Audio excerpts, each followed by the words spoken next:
Obrigado. Amém. Graças a Deus. Boa noite, irmãos. É sempre bom estarmos reunidos na casa de Deus, né? Os irmãos que estiveram aqui pela manhã, foi uma bênção, né? O culto, os louvores, a mensagem também foi muito direta, objetiva, né? Nós estávamos precisando, né, de ouvir a palavra do Senhor. Graças a Deus.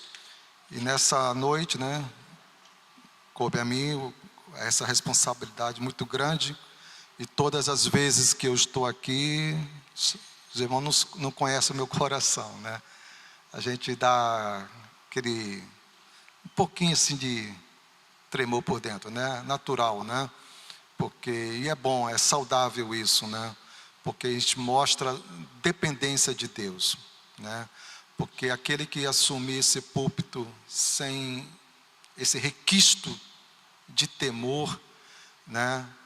É complicado, né? Mas graças a Deus que Deus tem nos dado graça, tem nos dado misericórdia.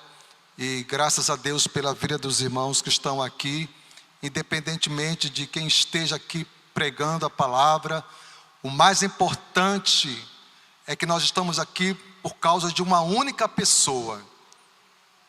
Essa, assim, não pode faltar jamais um culto, e ele não falta. Ele é o primeiro a chegar aqui, não sou eu. Quando eu chego aqui na igreja, ele já está aqui. E quando os irmãos chegam, ele já está aqui. Ele é o primeiro a estar no meio da igreja, né? E quando ele está, então as coisas fluem, as coisas acontecem, ele recebe o louvor, ele recebe a adoração, conforme nós estávamos até na lição de hoje do CETEB, né, sobre adoração. Adoração é um todo, né? É um todo da sua vida. É tudo isso que o irmão falou aqui: ofertar, dizimar, abraçar um irmão. Quando você abraça um irmão, você está cumprindo um propósito, você está servindo a Deus, você está adorando a Deus. Se for um não cristão, você está evangelizando. Eu já soube também, sei de testemunho de pessoas que foram salvas, primeiramente porque receberam um abraço. E depois, quando ouviram a palavra entrou com mais facilidade. Mas o que marcou foi aquele abraço. Saiba que nada é em vão quando você está na casa de Deus adorando. E quando você falta, você perde um pedacinho daquilo que você poderia, né, ser canal de bênção. Sabia, irmãos, que quando você às vezes falta o culto, você está deixando de contribuir para uma edificação do irmão, com uma palavra, conforme foi dito, um abraço. Você, não é que você seja importante, mas o ato em si é importante. Então, louvado seja Deus por estarmos aqui na casa de Deus. Vamos abrir a palavra de Deus em 2 Crônicas, capítulo 7. Vamos ler simplesmente 3 versículos. É uma palavra assim, mais meditativa, não é um estudo em si. É uma palavra para nós meditarmos, né? Essa palavra Deus já havia me dado quando eu ainda estava de férias, né? Lá na casa da minha mãe, e no meu momento devocional, eu lendo essa passagem muito me tocou. Primeiramente falou comigo, né?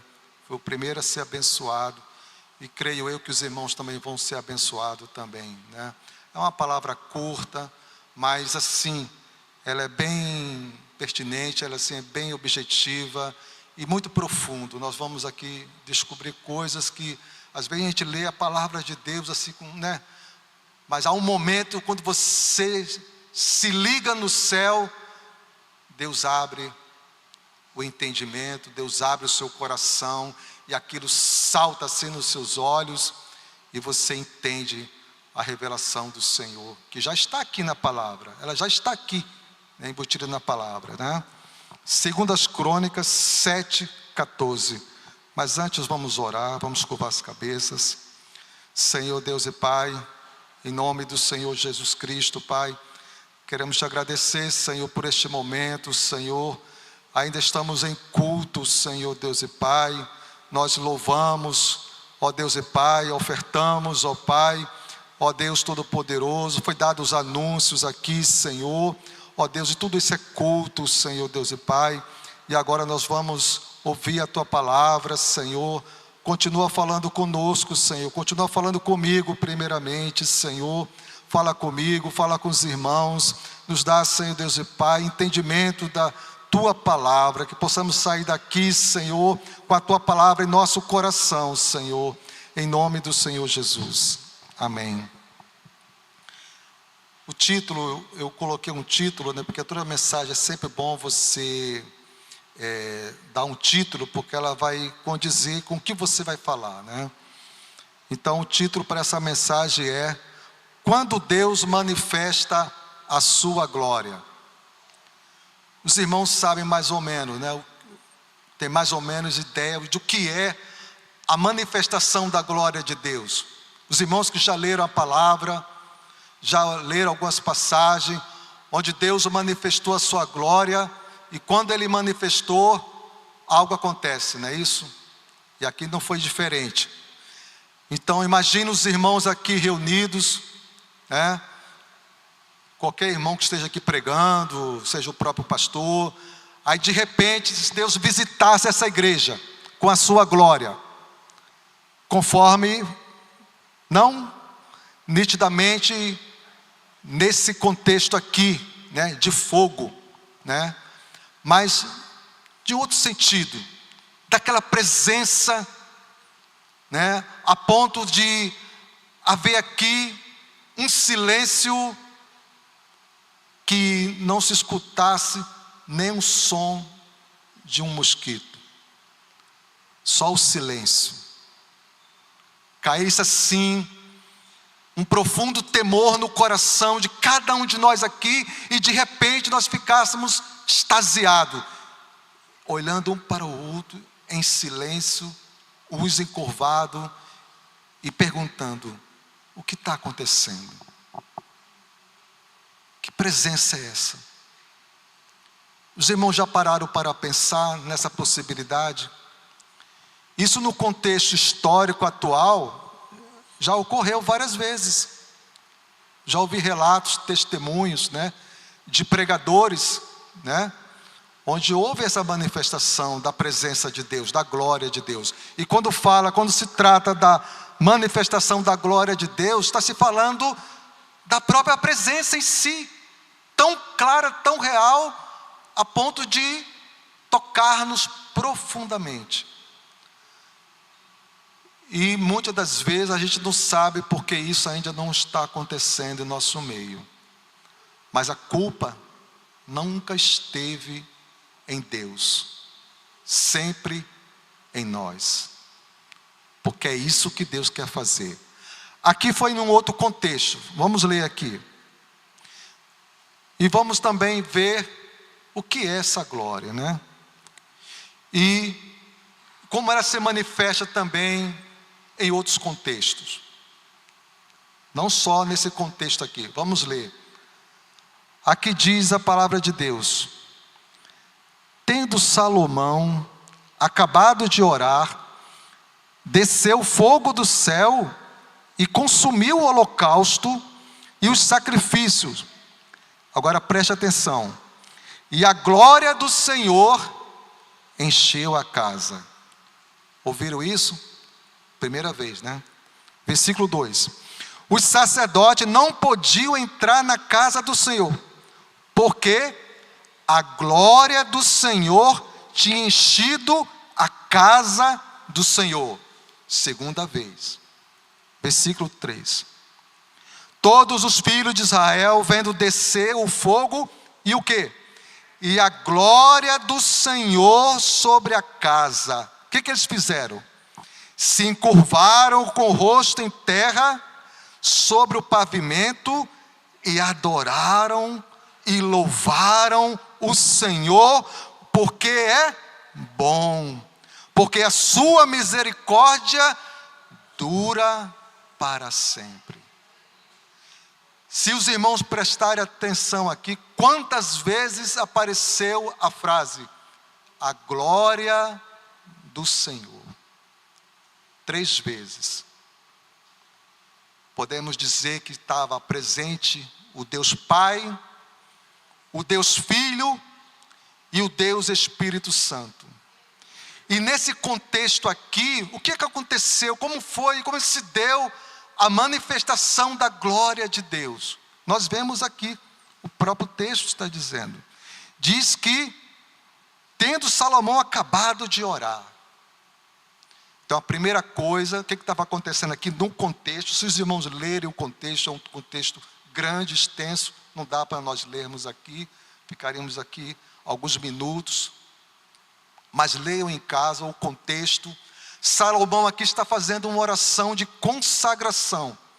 Ele havia construído a casa, que era um desejo do pai dele. O rei Davi tinha um sonho, tinha um desejo de construir o templo, mas Deus o proibiu porque ele era um homem de guerra, e como um homem de guerra ele havia derramado muito sangue. Não é que Davi era um exterminador nato assim. Davi era rei, e como rei ele era uma autoridade, e como autoridade ele tinha um aval de Deus para destruir inimigos, assim como hoje, a Bíblia diz que toda autoridade, é constituída por Deus. Então ele não podia levantar o templo do Senhor, tinha que ser alguém com mãos limpas, e Deus fala que seria Salomão, e Salomão cumpriu o propósito divino. Aí ele faz uma oração de consagração, e toda vez ele fala, Senhor, se porventura o teu povo for disperso por ter pecado, e lá onde estiverem no seu cativeiro, orar a ti, direcionado a essa casa, ouve tu dos céus, perdoa os pecados e sara o teu povo. E aqui diz que, tendo Salomão acabado de orar, desceu fogo do céu.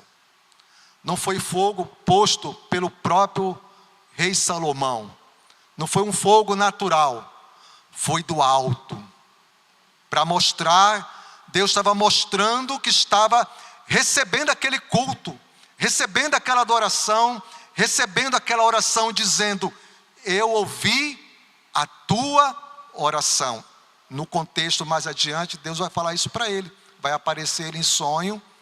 No contexto adiante desse texto, Deus vai aparecer para ele em sonho e vai dizer, eu ouvi a tua oração, porque Salomão fez tudo de acordo com a vontade do Senhor. Então a primeira coisa que moveu Deus, uma das coisas que moveu Deus a aprovar e descer o fogo, foi ter aceito a oração de Salomão. Isso nos mostra que nós devemos viver uma vida na presença de Deus, se quisermos ver a glória de Deus agindo em nossas vidas. Deus ouve sim pecadores. Salomão era um pecador. Eu sou um pecador. Você é um pecador. Deus olha, conforme o irmão falou, Deus está olhando para o coração. Olhou para o coração de Caim, o problema não estava na oferta, conforme o irmão falou, e está na palavra. Deus olhou primeiro para a pessoa, e quando fala olhando para Abel, estava dizendo que estava olhando lá, Deus estava fazendo uma sondagem, e quando olhou para Caim, viu que Caim tinha um coração perverso, mau. E depois ele só concluiu o que o coração dele já era. E Abel não, tinha um coração na presença de Deus.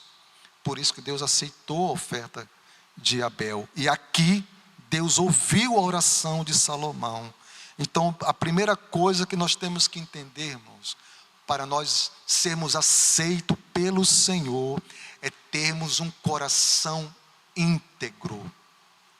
Íntegro, a palavra é íntegro, quer dizer inteiro, completo, mas completo em Cristo, lavado pelo sangue de Cristo, temos que buscar a fonte que é Cristo, a purificação em Cristo dos nossos pecados diários, para sermos aceitos. E uma vez aceito, por meio do sacrifício de Cristo, da obra de Cristo, o que vai acontecer? Aqui no caso, Deus respondeu logo, de imediato, com fogo. Mas nas nossas vidas vai ser de uma forma diferente. Pode ser aquele fogo, né, no bom sentido da palavra, que vem aquecer o nosso coração e vivificar-nos na presença dEle.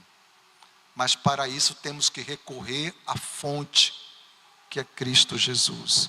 E só assim a glória do Senhor como encheu aquela casa.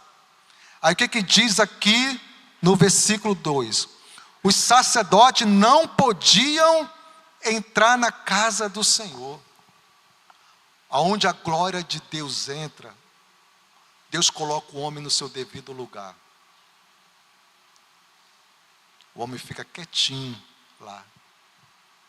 Porque é a glória do Senhor, irmão. Não é a do homem.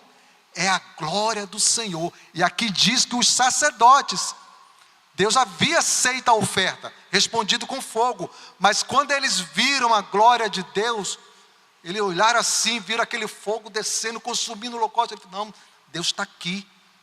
Eu fico aqui, longe de mim. Mas hoje em Cristo, o que diz lá em Hebreus? Tende, pois, irmãos, ousadia para entrardes no santuário pelo sangue de Cristo Jesus, pelo novo e vivo caminho que Ele nos consagrou, pelo véu, isto é, pela sua carne, tendo um grande sumo sacerdote, Cristo Jesus. Aproximemo-nos com sincero coração, inteira certeza de fé, tendo o coração purificado da má consciência. Diz lá em Hebreus, se eu não me engano, é capítulo 10. Confere lá depois, irmãos. Esse texto não estava aqui escrito, me veio à mente. Aqui os sacerdotes não podiam entrar, e eles tinham oferecido um sacrifício, sim. Porque naquela época, para ser aceito por Deus, tinha que oferecer um animal morto. Mas Deus enviou Cristo, e Cristo derramou o seu sangue na cruz. Hoje nós podemos entrar na presença de Deus e sermos aceitos por eles, e ficarmos vivos, sermos vivificados. Porque aqui, se o sacerdote entrasse, seria fulminado, porque era apenas um sacrifício de um animal. Por isso caiu o temor neles, e eles não se ousaram a entrar no santuário. Eles ficaram do lado de fora, para mostrar que ainda o caminho viria, o caminho perfeito viria a ser aberto para todo aquele que pela fé em Cristo possa entrar na presença dele e não ser fulminado. Por isso que nós não somos consumidos, primeiro pela misericórdia do Senhor, e segundo, porque houve um derramamento de sangue perfeito, o de Cristo. E aqui Cristo está embutido aqui, está apontando para um sacrifício perfeito, pelo qual Deus nos aceitaria na sua presença e ouviria as nossas orações. Então, a glória do Senhor enche a casa. Todos os filhos de Israel, vendo descer o fogo e a glória do Senhor sobre a casa, se encurvaram com o rosto em terra sobre o pavimento e fizeram o quê? Adoraram e louvaram ao Senhor. É tudo que nós podemos fazer, mais nada. Porque tudo já foi feito por Cristo. Tudo já foi feito pelo Senhor. A nós só nos compete nos rendermos a Ele em oração, em louvor, em gratidão, em adoração, para sermos aceitos por Ele em Cristo. Amém, irmãos? Então, o fogo e a glória do Senhor sobre a casa, se curvaram com o rosto em terra, porque o Senhor é bom. Essa é a bondade de Deus, irmãos. Agora eu queria levar os irmãos a refletir sobre a perspectiva nossa, nesse século, das quais aqui foi há milhares de séculos atrás, né? Mas tem uma passagem na palavra de Deus, que houve um dia em que a glória do Senhor também se manifestou, de uma maneira singular. Os irmãos podem abrir em Lucas 2, versículo 9. Vamos ler essa passagem, do 9 a 14. Agora nós vamos ver, né, a glória de Deus sob a perspectiva real, palpável, visível, tangível. Aqui Deus manifestou a sua glória de uma maneira sobrenatural, né, descendo fogo dos céus. Mas hoje houve um dia em que Deus manifestou a sua glória de uma maneira mais tangível. O que diz aí em Lucas 2, 9 a 14?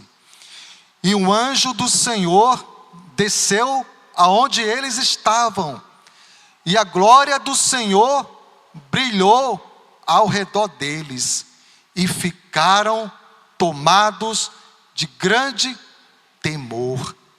O anjo, porém, lhes disse: não temais, eis que vos trago boas novas de grande alegria, que será para todo o povo. É que hoje vos nasceu, na cidade de Davi, o Salvador, que é Cristo o Senhor. Então, há 2000 anos atrás, houve um dia em que o Senhor manifestou a sua glória de uma maneira mais tangível, palpável, mais graciosa. E essa glória do Senhor, quando foi manifestada aqui, apareceu o anjo, os anjos, e a glória do céu acompanhou.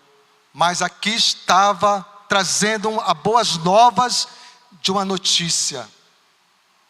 A glória do Senhor manifesta no Salvador, Cristo Jesus. Então, aqui foi manifestado em fogo, na presença de Deus. Aqui vem na pessoa do seu Filho, né? A glória de Deus visível. Já pensou, irmão, se nós tivéssemos esse privilégio de estarmos naquele contexto aqui, com os anjos, com os pastores, vendo ali à nossa frente o Salvador, o próprio Senhor em glória. Claro que ainda um bebê, né, que tinha acabado de nascer, mas ali já estava nascendo o Filho de Deus, o Salvador, a própria glória de Deus manifesto no seu Filho, para um dia nos trazer tão grande salvação. Como aqui aconteceu, os sacerdotes ficaram cheios de temor, aqui também não foi diferente. Quando a glória do Senhor apareceu ali aos anjos, os pastores ficaram cheios de temor, mas logo é acalmado com a palavra: não temais. Não é isso? Não temais. Até o irmão pregou na quarta-feira, né? Não temas, né? Aí, Deus também está falando: não temais. Por quê? Porque o Salvador nasceu. A glória de Deus encarnado, o Verbo vivo nasceu. Então, da perspectiva mais tangível, a glória de Deus é manifestado através do seu Filho, Jesus Cristo. Hoje nós vemos a glória de Deus, não de uma maneira assim como essa, de fogo. Apesar que pode acontecer, né? Pode, não sei. Ou uma nuvem, pode.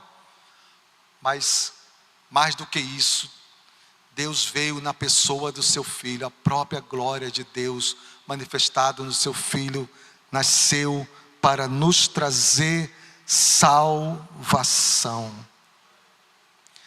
Em João 2,11, trata-se da passagem muito conhecida.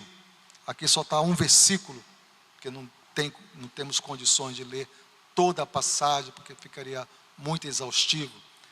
Esse contexto aqui está falando daquele casamento em Caná da Galileia, onde em determinado momento, faltou lá o vinho e aquele alvoroço. Imagine os irmãos, uma festa, você vai casar, aí está lá 100 convidados, mas o vinho acaba.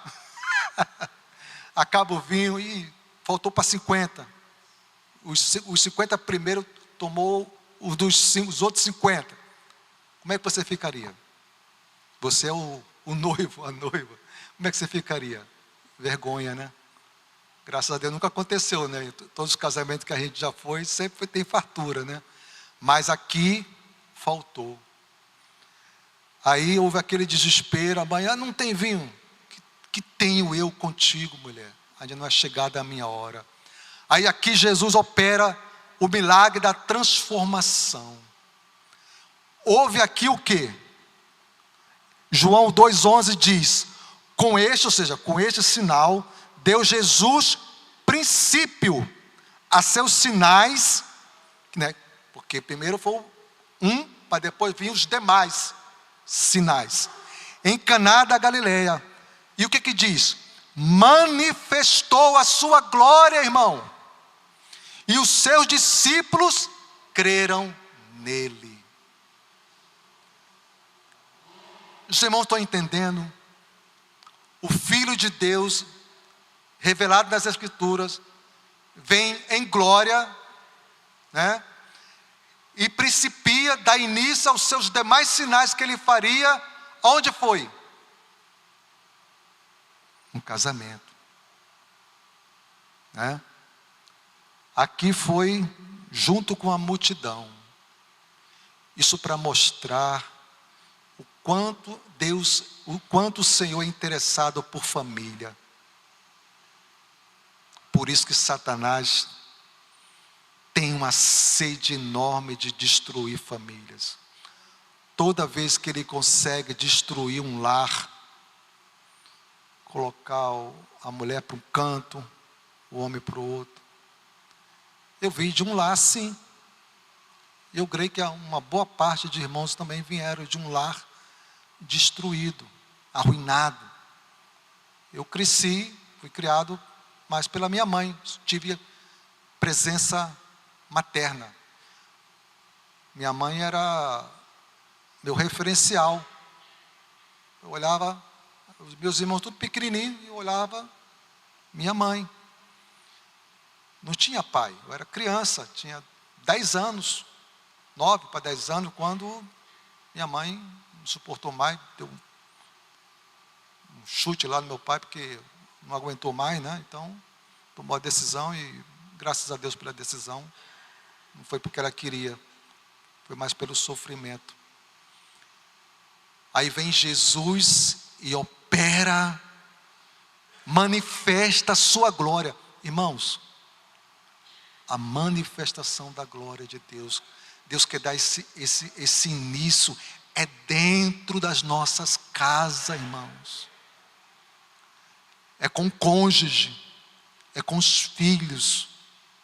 Quando você está ali reunido em família, Deus está ali manifestando a sua glória. Deus leva isso tão a sério,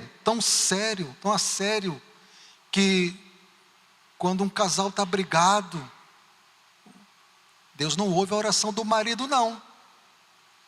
Pedro fala sobre isso. Já leram essa passagem? Para que não se interrompam as vossas orações, que o marido deve viver alinhado ali com a esposa.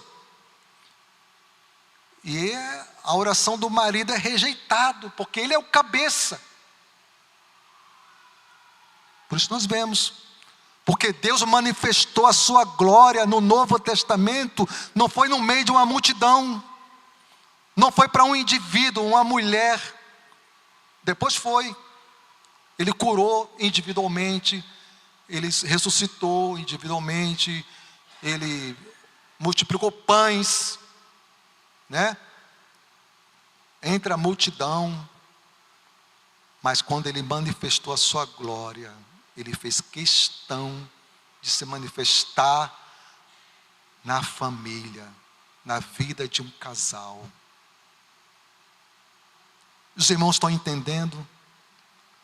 O Filho de Deus, né, veio como um bebê, uma criança, cresceu, era a própria glória de Deus encarnado. Ele trouxe a glória de Deus, ele era a própria glória de Deus. E levou essa glória para dentro de uma casa. Então a coisa é muito mais profunda. É muito mais profundo do que uma manifestação assim como nesse contexto, fogo, nuvem, né? Aquela coisa, aquele barulho pentecostal, que eu creio também, eu também tenho, minha raiz também é pentecostal, não nego, né? Mas a glória de Deus, muitas das vezes ela se manifesta silenciosamente dentro da casa. Já pararam para pensar nisso? E quando você em família, Deus está ali, manifestando a sua glória, ouvindo as suas orações, quando você ora em família, quando vocês buscam Deus em família, Deus está manifestando a sua glória. Ele fez isso aqui, ó. Não está aqui à toa não, irmãos. Aqui diz claramente que deu Jesus princípio de quê? A seus sinais que ele haveria de fazer, né? Multiplicação de pães, curas, libertações. Ele foi convidado, aceitou, aprovou aquela união e deu a sua bênção, manifestando a sua glória, transformando água em vinho. E assim Deus faz no seio da família, transformando água, entre aspas, em vinho. Que aí pode ser outras coisas. Talvez esteja faltando alguns detalhes ainda a ser ajustado dentro da sua casa. E Ele quer manifestar a sua glória. Como? Transformando mentes, transformando intenções, transformando desejos, transformando alinhamento, para que o casal possa, para que a família possa estar levando essa glória de Deus para as demais. Porque eu acredito que depois daqui, esse casal aqui não foram mais os mesmos. Eu acredito. A Bíblia nunca mais fala sobre eles. Mas Ele abençoou, transformando água em vinho, dando assim, em princípio, os seus sinais. Mas também é com tristeza quando nós vemos agora falando da glória de Deus aqui, a própria glória de Deus veio aprovando, e os sacerdotes sendo colocados de lado. Agora é triste quando a igreja perde essa glória. Isso é muito triste. E na palavra de Deus tem uma palavra também sobre o do contexto de igreja. Aí está se tratando de igrejas locais. Apocalipse 3:20 trata de uma igreja morna. Ou seja, é aquela igreja indecisa, que abraça a fé, porém abraça o mundo, né? E mundo aqui é tudo aquilo, né, que desagrada a Deus. Não são as coisas que há no mundo lícitas, né? Mas aquelas coisas que desagradam a Deus, né? Aí fica ali no muro da indecisão.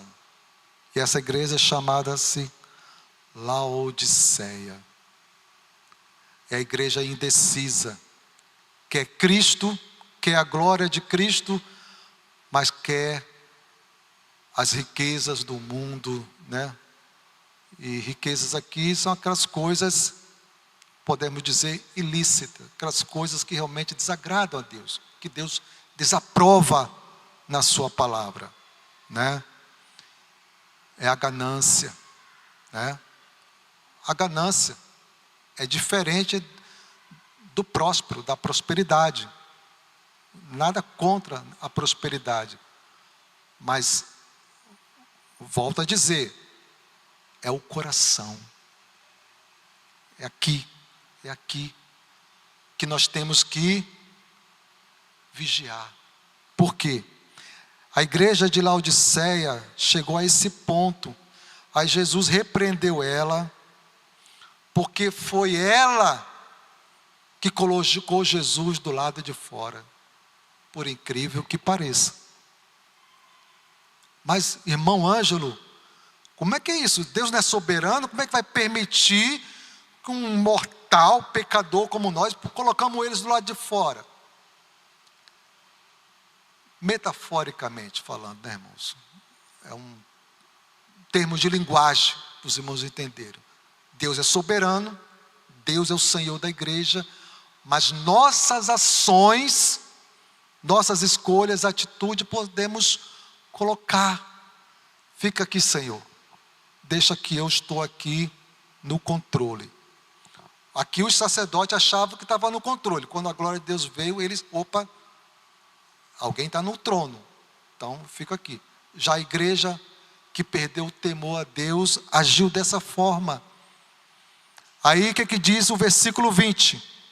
Para essa igreja, Jesus falando: eis que estou à porta e bato. Se alguém ouvir a minha voz e abrir a porta, entrarei em sua casa e cearei com ele e ele comigo. Então, Jesus, por que Jesus usou essa expressão bater a porta, né? Quando você vai na casa de alguém, aí quem está do lado de dentro pode abrir ou não, né? Mas quem estava do lado de fora da igreja? Aqui está se tratando de uma igreja local, comunitária. Jesus, não é que Jesus estava implorando. Jesus não implora, Ele é soberano, Ele é Senhor, Ele está no controle de toda a situação. Mas a postura daquela igreja morna, que não era quente, não era fria.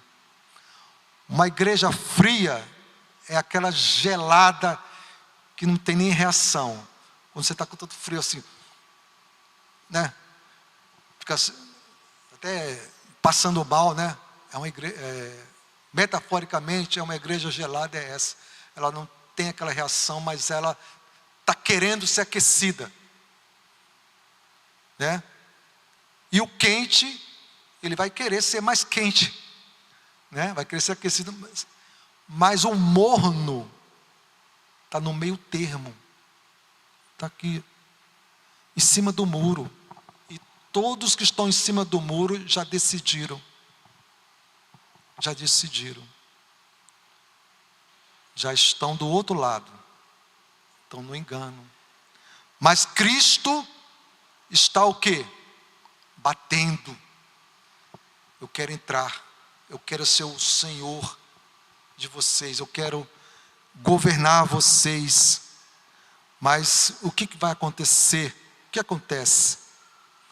O que acontece é que nós simplesmente fechamos a porta e dissemos: não, Senhor, fica aí, deixa que eu estou no controle.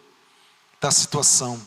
Deixa que eu estou aqui, eu sei governar, eu não preciso, né? Isso é perigoso, né? Partindo de um ímpio, a gente até se escandaliza, mas a gente vai entender que ele é ímpio. Ele não tem a revelação que nós temos. Então, mas a igreja não. A igreja, ela já tem o pressuposto que ela está servindo a Cristo e querendo, né, ser submisso a Cristo. Mas o que nós fazemos muitas das vezes? Pegamos o controle e dizemos: não, Senhor, eu domino isso, eu domino aquilo outro. E Jesus fica insistindo. Que nós não sejamos, irmãos, uma Laodiceia. Que abramos as portas para que o Senhor possa entrar e dizer: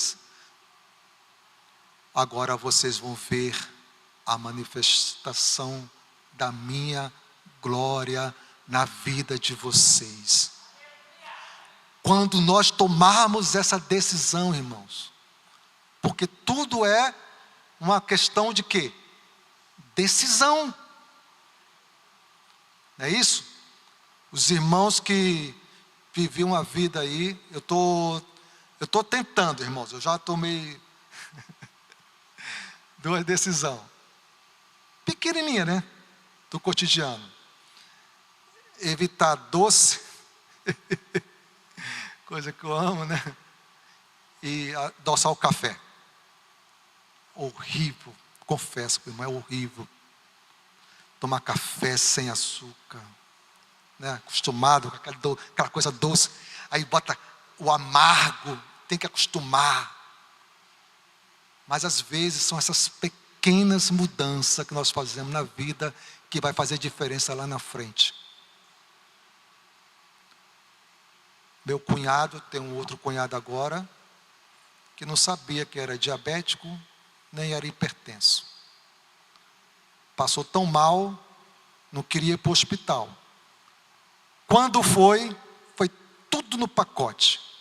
Descobriu que era diabético, descobriu que a pressão estava altíssima, descobriu que estava com água na pleura, descobriu que é insuficiente cardíaco, grau 3, está lá no respirador lá, né? Mecânico lá, né? Está lá. Agora vai ter que escolher. São as pequenas decisões, as pequenas escolhas que nós fazemos. E essa igreja, ela fez a escolha errada. Só que ela achava que podia agradar a Deus e a si próprio. Não. Deus olha o coração, irmãos. Deus olha a nossa vida.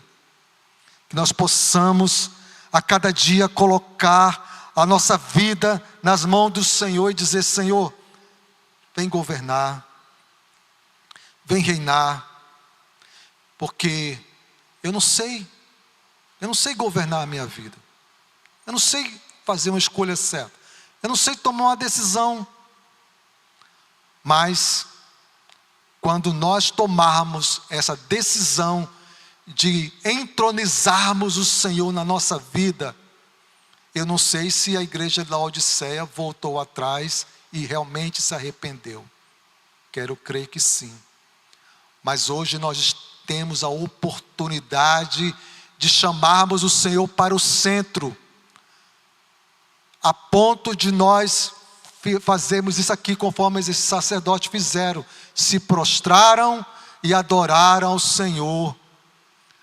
Isso é colocar Deus no centro. A igreja de Laodiceia descentralizou, né? E nós temos visto aí, né, no dia a dia, né, irmãos? Com tristeza, muita gente se desviando, se afastando, fazendo escolhas. Isso é muito triste, mas só mostra o quê? Que a pessoa foi fazendo aos poucos o quê? Concessões. né? Deixa a Bíblia de lado, não ora, né? Só vive no natural e no automático, não é isso? Nós vivemos no automático, né? Tudo é assim. E no Evangelho não é assim, irmãos. Não é assim. Então, quero concluir falando a seguinte coisa. A glória de Deus, ela é real. Os irmãos concordam? E ela pode ser vista também em cada detalhe do cotidiano, irmãos. Cada detalhe do cotidiano você pode ver a glória de Deus. Também, quer seja no coletivo, individual, ou, conforme nós lemos aqui, no relacionamento. Na igreja, o Senhor quer a centralidade e o governo. Ele não nos quer por metade não, irmãos. Ele nos quer por inteiro. Então, que não sejamos como Laodiceia. Entreguemos, nos rendamos ao Senhor e digamos: Senhor, venha reinar, venha governar. Senhor, venha para o centro. Porque muitas das vezes nós queremos ser o centro das atenções. Mas Cristo quer ser o centro das atenções. Que possamos também levar as boas novas de salvação para os perdidos, para que eles possam ver a glória de Cristo em nossas vidas. Que os irmãos sejam como cartas escritas, né, conforme Paulo falou, lida e conhecida por todos. E as pessoas dizerem: eis aí um servo de Deus, eis aí um filho de Deus, este é crente, este realmente serve a Deus. E com isso, você está trazendo Deus para o centro, e Deus, Ele é glorificado. Então, que os relacionamentos sejam plenos da glória de Cristo, sendo transformados, manifestando a glória de Cristo. Então, irmãos, esta é uma palavra meditativa, reflexiva, não é bem um estudo, não é minha praia, estudo, mas é uma palavra reflexiva para os irmãos saírem daqui com isso em mente. Será que Cristo está no centro da minha vida? Será realmente que eu estou manifestando a glória dele para o mundo? Será que o mundo pode ver a glória de Cristo na minha vida? Será que a minha família manifesta a glória de Cristo? Então, que os irmãos sejam esse porta-vozes de Cristo, levando Cristo para todos que vocês puderem, porque só assim Ele será glorificado. Amém, irmãos? Vamos curvar nossas cabeças, vamos orar. Senhor Deus, Deus e Pai, queremos aqui, Senhor, te agradecer, Senhor Deus e Pai, por esse momento de reflexão, Senhor. Ó Deus, assim como o Senhor um dia manifestou a sua glória, Senhor, naquele templo, um templo construído, Senhor Deus e Pai, por mãos humanas, ó Deus e Pai, mas aprovada por Ti. E o Senhor aprovou aquela tamanha obra de tal maneira que o Senhor fez descer fogo do céu. Mas houve um dia, Senhor, que a glória do Senhor foi manifestada de uma outra forma, não em fogo, mas na pessoa do Teu Filho Jesus Cristo, que veio em carne. Ó Deus e Pai, e quando já no Seu ministério terreno, Ele manifestou a sua glória dentro de um casamento, dentro de um relacionamento. Ó Deus e Pai, mas também, Senhor, houve uma igreja, ó Deus e Pai, que descentralizou Cristo, deixou Cristo do lado de fora e passou a viver uma vida dúbia, uma vida que realmente não glorificava a Deus. Mas como o Senhor ama o seu povo, como o Senhor ama a igreja, Pai, o Senhor a repreendeu em amor, chamando-a para um concerto, chamando-a, Senhor, meu Deus e meu Pai, para uma vida mais íntima e profunda com o Senhor. Que nós possamos, Senhor, Deus e Pai, ser como a outra igreja, Senhor. Ó Deus e Pai, aquela igreja que levava o amor ágape. Ó Senhor, meu Deus e meu Pai, toma nas tuas mãos, Senhor Deus e Pai, as nossas vidas. Dá-nos da tua graça, da tua misericórdia, Senhor. Dá-nos uma semana abençoada na tua presença, uma semana onde o Senhor possa manifestar a sua glória dentro dos nossos lares, Senhor. Que nesta semana, Senhor, meu Deus e meu Pai, o Senhor visite os nossos lares, visite as nossas famílias, visite, Senhor Deus e Pai, os irmãos, os cônjuges, os filhos, os netos daqueles que os têm. Ó, e o Senhor possa manifestar a sua glória, Pai, no momento devocional, Senhor. Ó Deus e Pai, que a família ali reunida, adorando, louvando ao Senhor, Pai amado, haja a presença do Senhor, Pai, haja a manifestação da sua glória, Senhor, meu Deus e meu Pai.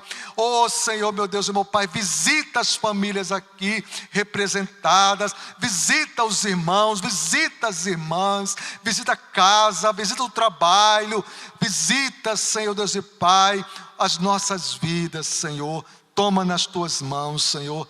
Dá-nos uma semana abençoada, Pai, na tua presença, em nome do Senhor Jesus Cristo.